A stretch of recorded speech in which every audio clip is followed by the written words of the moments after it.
dik il-ħina jintfaw wara ta' kull ġid. Fl-isem tal-Missier u tal-Iban u tal-Ispiritu Santu, Amen. Il-grazzja ta' Sidna Ġesu Kristu, l-imħabba tal-Alla u l-għaqda fl-Ispiritu Santu tkun magħkom il-koll. Eżisħuti nixtieqilkom minn qalbi l-għodwa tajba. Illum il-25 ta' Lulju l-Knisja tagħmel il-festa ta' wieħed mill-apostli l-kbar tal-Mulej, San Ġagbu Apostlu, li twieled f'Betsajda minn Zebedew. Kien Ġwanni l-Apostlu, kien dejjem mal-Mulej meta dan għamel l-aqwa mirakli tiegħu. Erodi taħ il-martirju għal ħabta tas-sena 42 f'Kampostela f'Ispanja jingħatalu l-aqwa ġieħ. Hemmhekk hemm knisja famuża iddedikata f'ismu. Nitolbu bl-interċessjoni ta' dan l-Apostlu u l-Apostli tal-Mulej Jeżisħuti, dan l-Apostlu li kien l-ewwel wieħed li rċieva l-martirju fost l-Apostli kollha biex il-Mulej jibierek il-Knisja tiegħu b'ħafna rajja qaddisejn li bil-ħeġġa ta' qalbhom u bil-qawwa tagħhom u xekk jenuna ħalli nimxu wara l-Mulej dejjem aktar b'qalb ġeneruża. Nitħejjew kif jixraq għal din l-Ewkaristija billi b'umiltà nitolbu maħfra lil Mulej għal ħtijietna.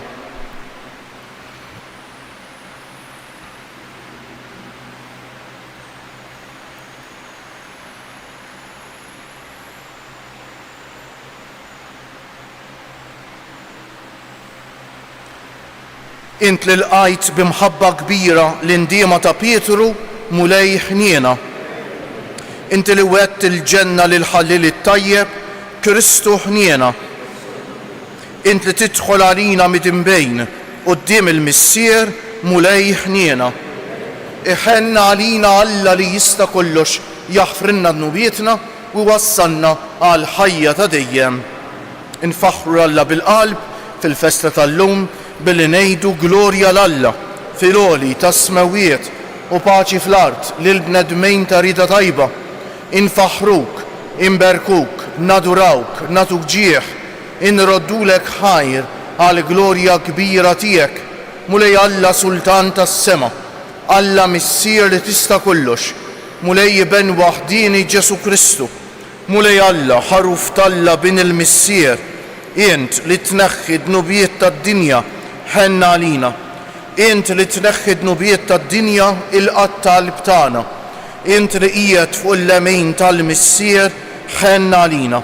Għaliex int waħdek qaddejs, int waħdek Mulej, int waħdek il-għoli Ġesu Kristu mal-Ispiritu Santu fil-glorja tal-Missier Alla. Amen. Nitolbu. U Alla ta' dejjem li tista' kollox, int qaddist l-ewwel ħidmiet tal-Apostli tiegħek bil-martirju ta' San Ġagbu.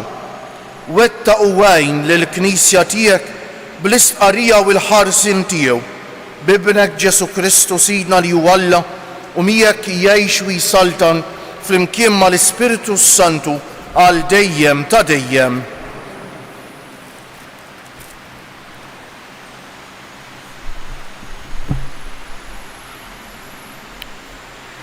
Qari it-tieni ittra ta' San Pawlu Apostlu lill-Korintin, Ħuti. Dan it-teżor qiegħed għandna f'ġarar tal-fuħħar, ħalli bekk jidher sewwa li l-kobor ta' din il-qawwa ġejja minn Alla u mhux minna.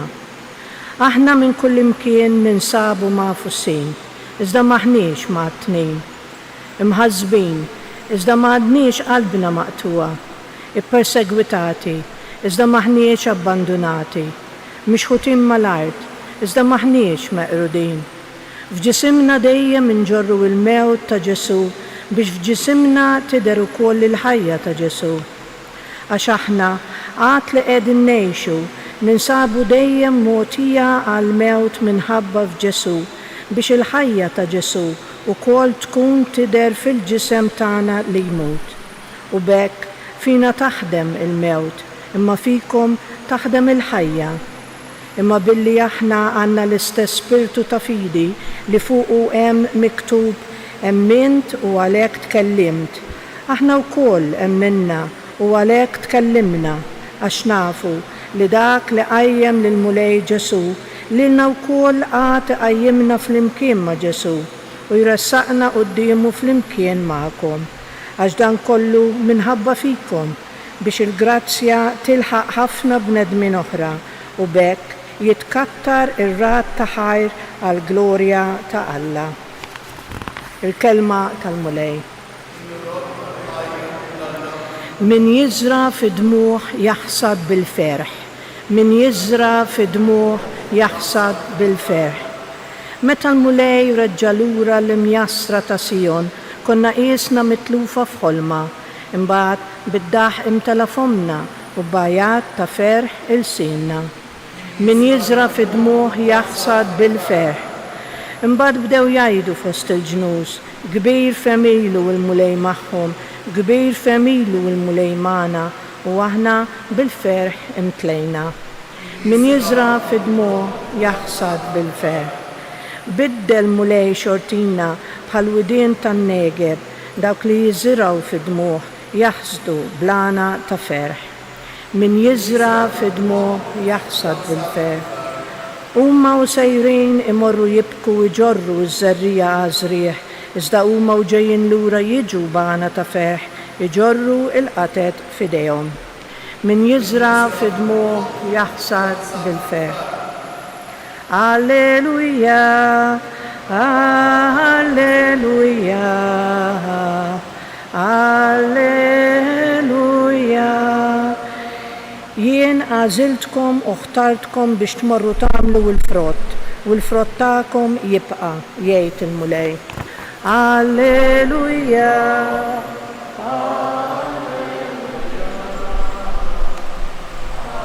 Alleluja. Il-mulej ma'kom. Qari mill-Evanġelju mqaddes skont San Mattew. F'dak iż-żmien resqet lejh ommu lied Zebedew flimkien ma' wlieda u nxteħtet qudiemu titolbu xi ħaġa. Xi trid staqsija?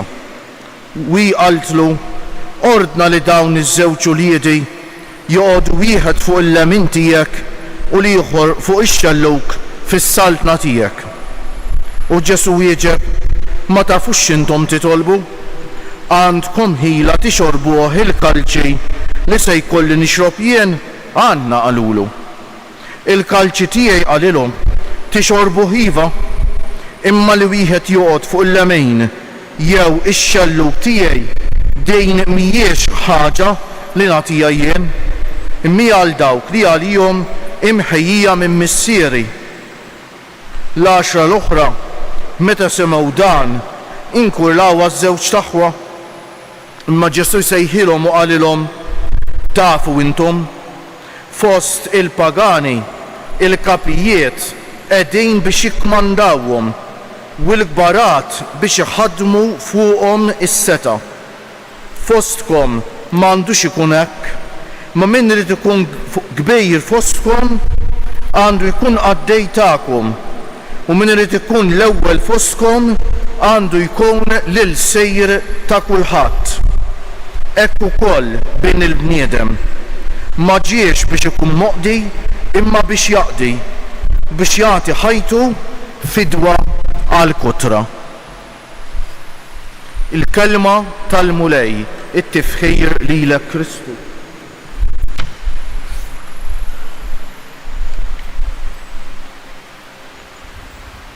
X'in tiftakar eżiskuti li il-Vanġelu li qrajna mhux hekk kitbuh l-Apostli, pereżempju dan huwa skont San Mattew, jew nkella d-dixxiepli tagħhom, mhux hekk bħal huma x'aktarx mhux hekk hu, Luqa u Mark kienu dixxiepli ta' Pietru u Pawlu u kitbu l-Vanġeli mill-predikazzjoni tal-Apostli.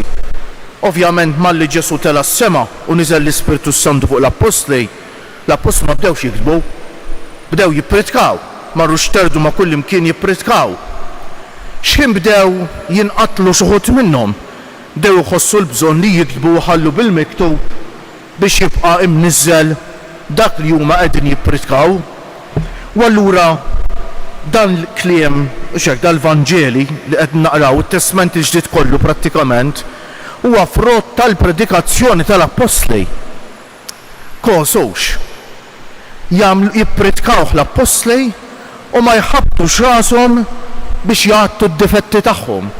Qegħdin naqraw tal-Vanġelu l-ewwel iż-żewġ aħwa ta' Zebedew, Ġakbu u Ġwanni li Ġesu kien laqgħhom u li tirrat, naħseb jiena kellhom karattru naqra esplosiv u xekk kif kultant ikollhom xi minna u xekk li ommhom marret quddiem Ġesu titolbu biex speċi poġġihom ta' warajh, wieħed fuq il-lemin ieħor fuq ix-xalluk tiegħu. Ma għadux jaħsbu biex jgħattu d-difetti tagħhom u l-10 l-oħra jirrabjaw għalihom ovvjament għax riedu jieħdu dak il-post huma wkoll. U Ġesu iċanfarhom bil-ħlewwa. U mbagħad jagħtihom dak it-tagħlim li tant huwa importanti jeżuti u xekk. X'in jgħidilhom dal-kelmiet tafu intom u dan jgħidu lilna ta' fost il-pagani il-kapijiet qegħdin biex jikkmandawhom u l-kbarat biex iħaddmu fuqhom is-seta. U għalhekk kull wieħed u waħda minna li xi ftit jewwies kulħadd għandu xi ftit tas-seta, kulħadd għandu xi ftit awtorità fil-familja, fuq ix-xogħol, mal-ħbieb fejn inkunu.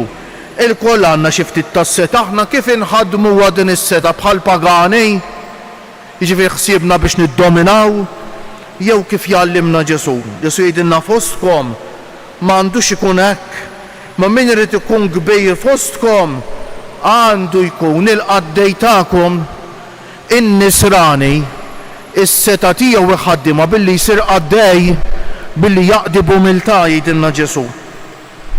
U min irid ikun l-ewwel fostkom għandu jkun lil sejr tagħkom. Kemm iqawwi Jeżus il-kelma tal-Alla. U Ġesu jgħidilna dan fuq eżempju tiegħu ta' hekk ukoll bin il-bniedem qed jgħid għalih innifsu. Ma ġiex biex ikun moqdi, ma biex jaqdi u biex jagħti ħajtu fidwa għal kotra. Iżda Ġesu lill-Apostli u xekk dil-ħaġa dak iż-żmien kien għadhom mimlijin difetti bħalna, però mbagħad biż-żmien talmu xi ġifieri ta' tixbaħ lil Ġesu bil-verità. Infatti San Ġakbu dak li qed nagħmlu l-festa tiegħu llum kien l-ewwel wieħed fost l-Apostli li rċieva l-martirju fis-sena 42. Bew wieħed u ieħor ġifieri kienu għadhom laqqas għaddew 10 snin minn meta Ġesu tela s-sema u bagħat l-Ispiritu Santu fuq l-Apostli li huwa bħal Ġesu ċar demmu għal Ġesu eżiskuti. Ejjew għalhekk nitolbuh bil-qalb il-mulej illum li nirbħu t-tentazzjoni tas-supervja, li nirbħu t-tentazzjoni li niddominaw, li nkunu l-kap, li nħossni l-fuq importanti jiżjed minn ħaddieħor. In-nisrani jrid jirbaħħa dik it-tentazzjoni jekk irid ikun verament disċiplu ta' Ġesu u għandu jfittex b'umiltà li jservi lill-oħrajn b'imħabba kbira. Ejjew għalhekk nitolbuh bil-qalb lill-mulej jagħtihilna dil-grazzja li nkunu nixbħu lilu fl-umiltà, fl-imħabba, fir-rispett, fil-qadi.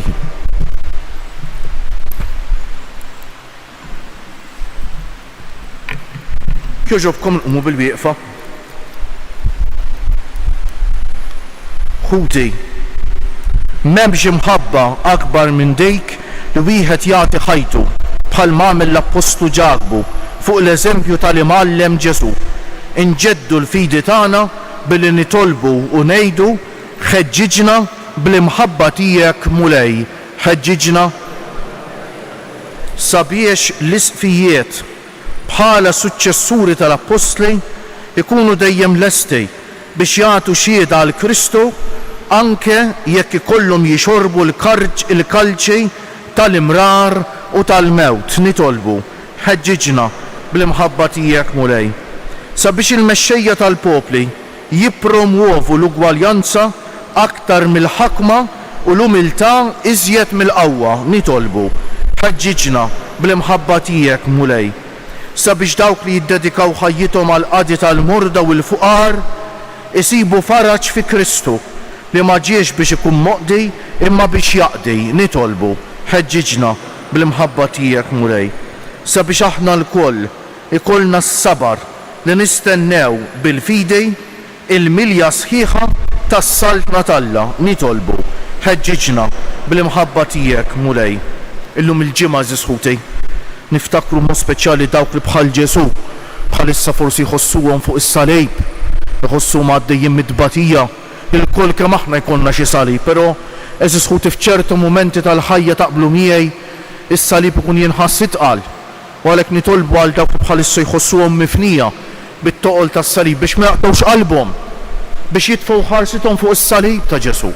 Jagħmlu kuraġġ u jemmnu li Alla bil-qawwa tiegħu li toħroġ minn Ġesu msallab u x'hekk jibdel is-salib tagħna fi grazzja u s-salib tagħna jsir għajn ta' grazzja, ta' mħabba, ta' maħfra, mhux biss għal min ikun iġorru s-salib, imma l ħafna oħrajn permezz ta' min ikun qed jesperjenza t-toqol tas-salib. Eżisħuti, meta s-salib tagħna, meta nħossuna mtaqla mis-salib u nitfu għajnejna fuqu u nġorru s-salib fl-imkien miegħu, aħna nsiru għajn ta' grazzja u ta' maħfra u ta' mħabba għad-dinja kollha. Eżisħuti, jew nitolbuh bil-qalb il-Mulej jagħtijilna dil-grazzja hekk b'dom ta' fidi. Nitolbu eżisħuti għal ħafna morda anzjani, persuni bi bżonnijiet speċjali li ħafna minnhom isegwu dil-quddiesa fuq il-mezzi ta' komunikazzjoni soċjali. Nitolbu għal dawk li jieħdu ħsieb persuni vulnerabbli biex jagħmluh bil-qalb is-servizz tagħhom u b'imħabba lejn il-marejt. Nitolbu għal dawk li jitolbuna nitolbu għalihom eżisħuti u għal dawk kollha li jeħtieġu t-talb tagħna. Ma ninsew qatt lil persuni li għaddejjin minn xi mument mudlam tal-ħajja, xi mart mentali, depressjoni jew toqol ieħor fil-ħajja. Ħanieqfu ftit fiskiet u lil Mulej nofrulu t-talba tagħna.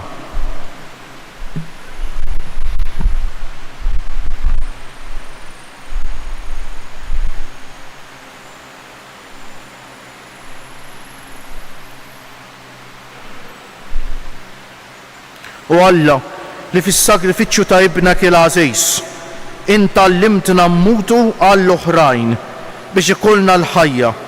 Għati lilna li naqduk b'qalb ġeneruża u li nkunu dejjem imħeġġa biex infaħruk inti li tgħix wis-saltan għal dejjem ta' dejjem.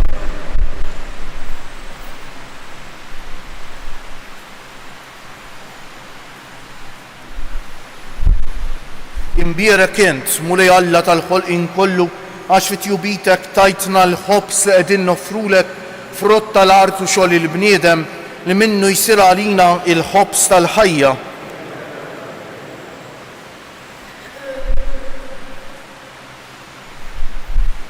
Bil-misteru ta' dan l-ilma u l-bejt ikollna sehem fin-natura divina ta' Kristu kif hu jissieħeb magħna fin-natura tagħna l-bnedmin.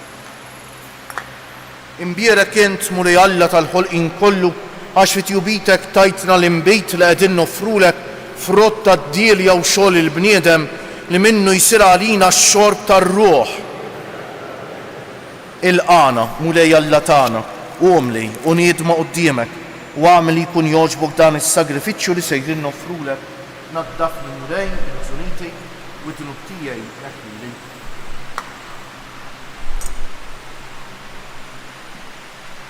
jitolbu ħuti biex is-sagrifiċċju tiegħi u tagħkom ikun jogħġob l-Alla l-Missier li jista' kollox.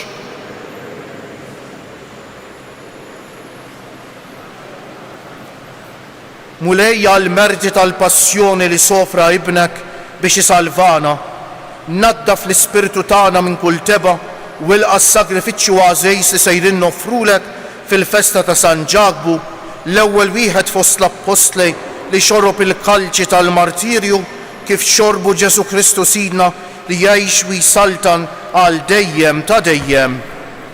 Il-Mulej magħkom. Nerfew qlubna l-fuq. Niżżu ħajr il-Mulej Alla tagħna. Sewwa u xieraq tas-sew Mulej Missier Qaddejs, Alla ta' dejjem li tista' kollox, tajjeb u ta' ġej tas-salvazzjoni tagħna li dejjem u kull imkien inroddulek ħajr, int ir-raj ta' dejjem. Ma tħallix weħida l-Knisja tiegħek imma tibqa' dejjem tieħu ħsiebha u tħarisha permezz tal-Apostli biex ikomplu jireġuha dawk stess li inti qed fuqha bħala rajja fisem ibnek. Għalhekk mal-anġli u mal-arkanġli, mat-troni u mad-dominazzjonijiet, mal-qtajja kollha tal-eżerċiti tas-sema, intennu l-innu tal-glorja tiegħek u ngħidu bla eda: Għaddejs, għaddejs, għaddejs, mulej Alla tal-eżerċiti, is-smewiet u l-art mimlija bil-glorja tiegħek. Osanna fil-għoli tas-smewiet, imbierek minn ġej fisem il-mulej, Osanna fil-għoli tas-smewiet. Għaddejs tas-sewint mulej, int lajn ta' kull qdusija, għaddes għalhekk nitolbuk dawn l-offerti bil-barka tal-Ispirtu tiegħek biex isiru għalina il-ġisem u d-demm ta' Sidna Ġesu Kristu, li meta kien se jingħata biex minn raj ħibati ħa l-ħobż, radd il-ħajr, qasam tal id-dixxipli tiegħu u qal: ħudu u kulu il-koll minn dan, għax dan huwa ġismi li jingħata għalikom.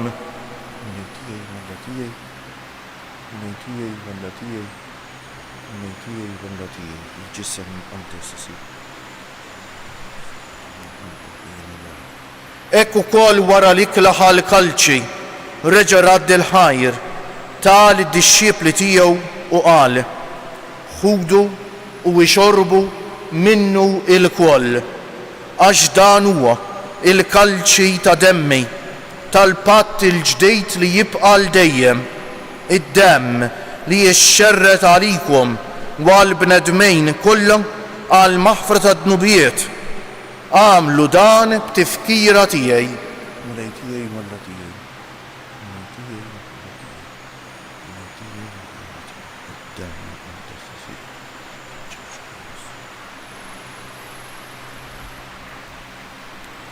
Danu l-misteru tal-fidej inħabru l-mewt tiegħek mulej, nxandru bil-ferħ l-qawmin tiegħek, nistennewk sa ma tiġi fil-glorja. Għalhekk aħna u nagħmlu dan b'tifkira tal-mewt u l-qawmien ta' Sidna Ġesu Kristu, nofrulek missier il-ħobs tal-ħajja u l-kalċi tas-salvazzjoni u nroddulek ħajr għax oġbok tilqana hawn quddiemek biex naqduk. U miċ-ċokon tagħna nitolbu li l-Ispirtu Santu jaqadna f'ġisem wieħed lilna li nieħdu sehem mill-ġisem u d-demm ta' Kristu. Ftakar mulej fil-Knisja tiegħek imxerda mad-dinja kollha, wettaqa fil-imħabba fl-imkien mal-Papa Ljon, mal-Isqof tagħna Anton, mal-isqfijiet u l-ministri kollha tiegħek u mal-poplu kollu li inti ksibt għalik.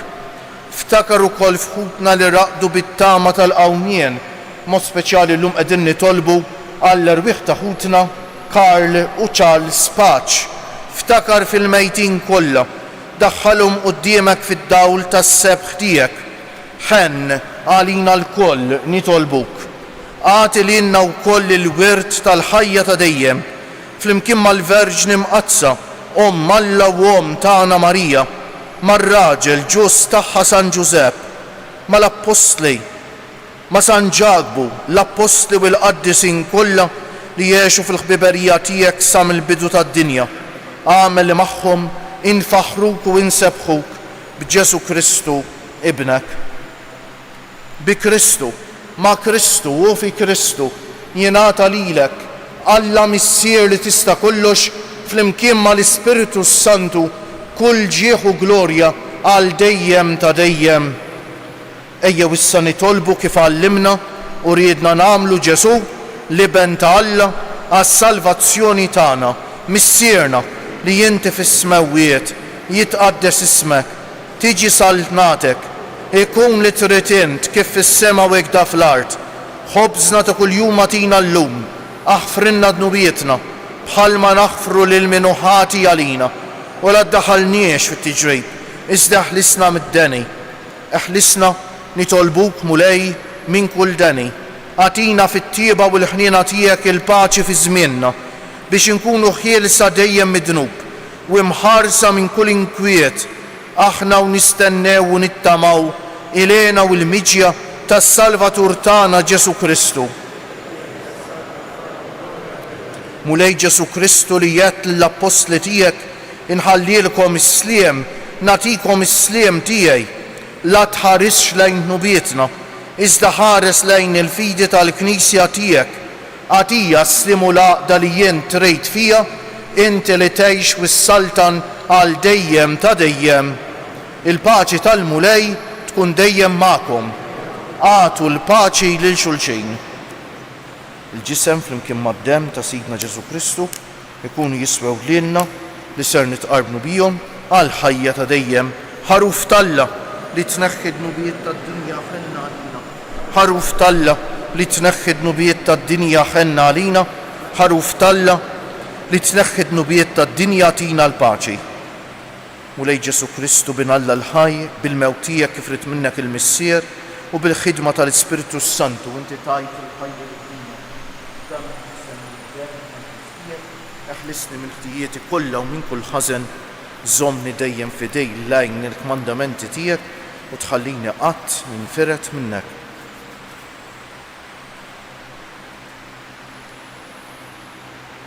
Danu l-ħaruf talla, danu Ġesu li jneħħi d-nubiet tagħna u tad-dinja kollha. Ħen jgħin dawk li huma mistiedna għall-ikla tal-ħaruf. Mulej ma jistħoqlix tidħol taħt is-saqaf tiegħi. Żdejt kelma waħda u ruħi tkun mfejqa. Il-ġisem ta' Kristu jħarisni għal ħajja ta' dejjem. Amen.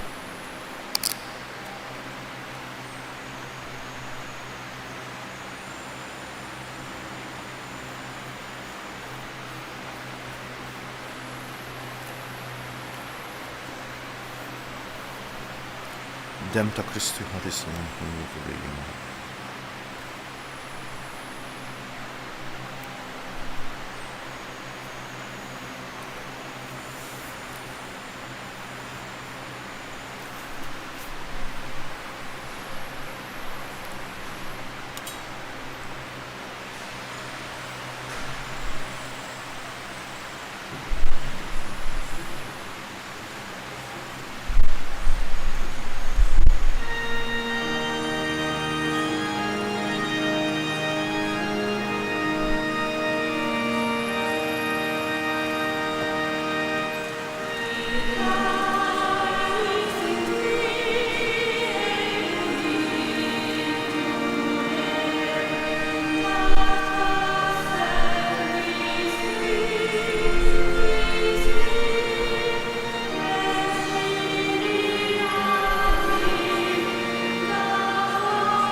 Nistrieħ għal kull żmien fis-sliem.